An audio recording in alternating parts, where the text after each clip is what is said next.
তুমি কি জানো উম্মত, আমি 23টা বছর টানা তোর জন্য কেঁদেছিলাম উম্মত। আমি এমন কাঁদা কাঁদছি রে উম্মত তোদের জন্য। এশার নামাজের পরে দাঁড়াইছি, ফজরের আজান পর্যন্ত আমি আমার মালিকের কাছে তোদের জন্য, উম্মতের জন্য চোখের পানি ফেলে কাঁদছিলাম। আমার এত চোখের পানি তোর দিল গলাইতে পারলো না। আমি তায়েফের পাথরের আঘাতে আমার পিঠটা চালনির মতো ছিদ্র ছিদ্র হয়ে গেছে রক্তে। আমি বুকে পেটে 2টা পাথর বাঁধছি ক্ষুধার কষ্টে। আমি উহুদের দান শহীদ করা রক্তে উহুদের ময়দানে পড়েছিলাম বেহুশ হয়ে।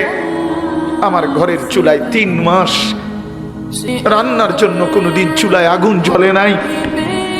আমার এত চোখের পানি, এত রক্ত, এত ক্ষুধার কষ্ট, কিছুই তোর মন গলাইতে পারলো না, তোরে সেজদা দিতে পারলো না।